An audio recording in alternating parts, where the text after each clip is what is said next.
Wake up. It's May 3rd, 2002, and a kid's been bitten by a genetically modified spider. He's a shy teenager who gains spider-like abilities and uses them to fight injustice as a masked superhero and face a vengeful enemy.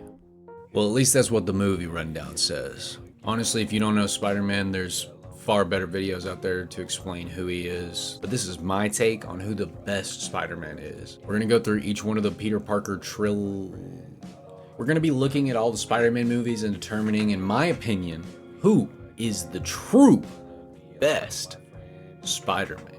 That's not the...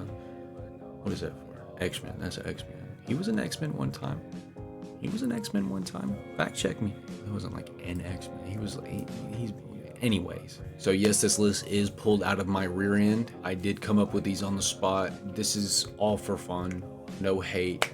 Genuinely, before we get into any of this, I think every Spider-Man has done an amazing job in their own way. I think I dropped something. Hang on.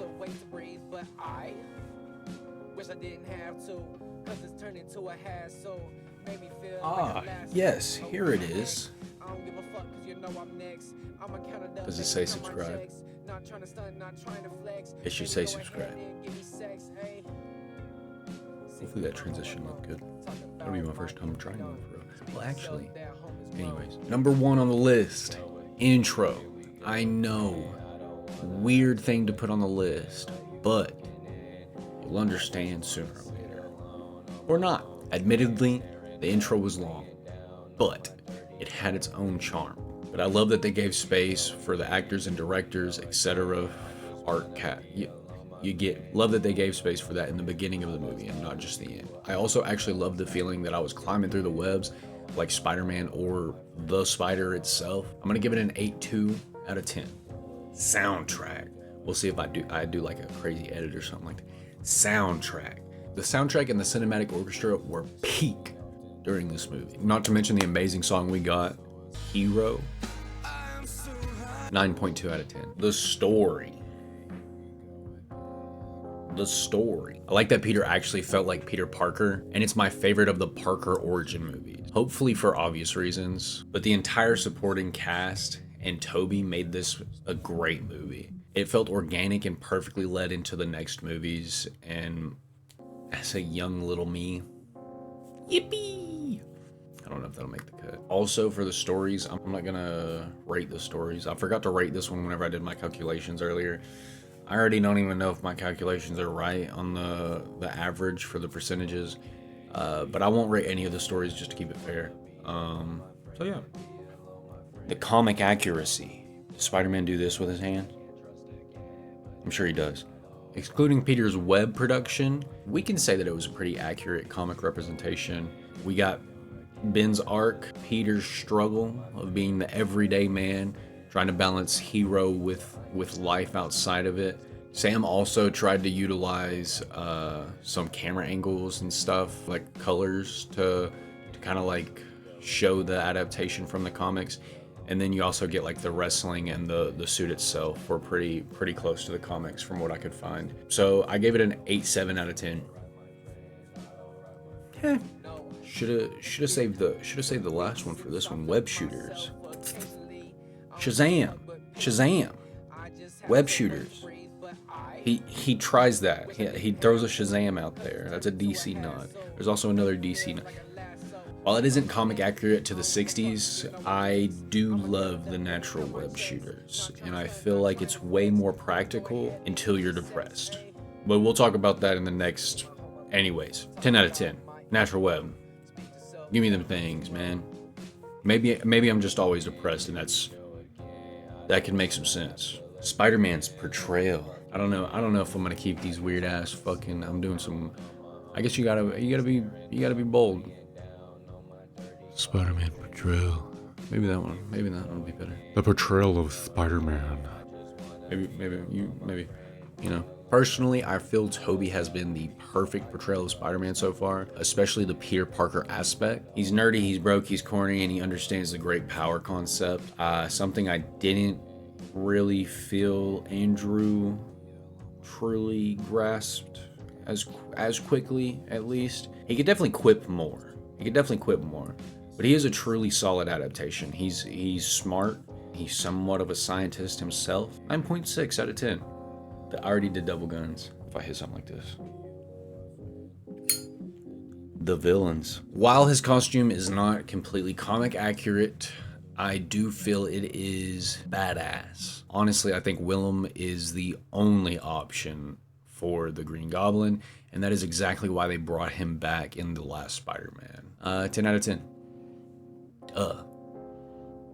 You crazy? Normal transition. Uncle Ben. Uncle Ben is a 10 out of 10. He's a real man. This is my Uncle Ben. Just because you can beat him up doesn't mean you should. He said that before he died.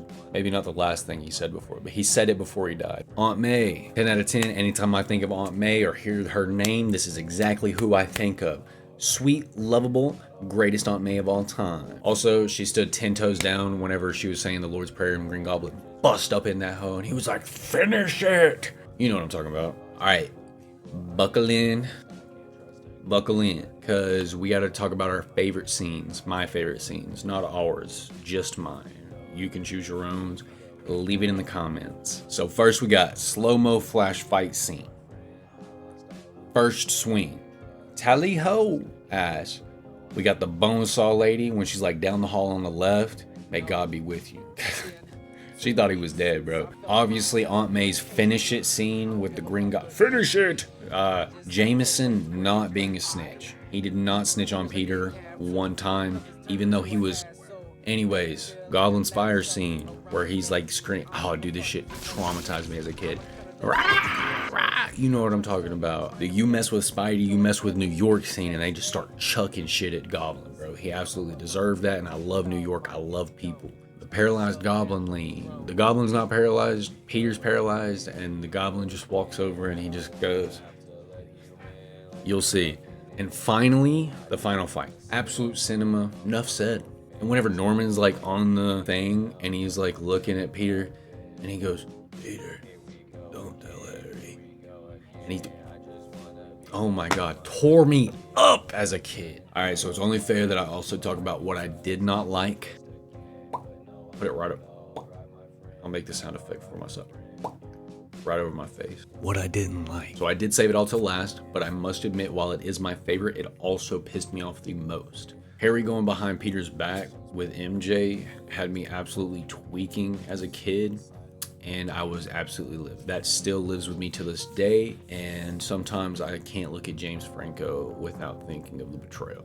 Also, in how within every movie, Peter and MJ are just in a consistent back and forth. I liked the comics better whenever they were actually like together and happy. Yes, while I do like to see Spider-Man down and getting back up, I also like to see him win every now and then. You know, I don't, you know, like I was a fat ugly kid, like I was rooting for his ass. He keeps changing his mind and brings her in just to push her away again. I used to think it was her as a kid, but now like as an adult, I see like he was kind of the one playing games, at least in the first one. We'll see, but I don't love it. But MJ was my childhood crush, so I'll cut him some slack, especially after Peter stonewalled her at the end of the movie.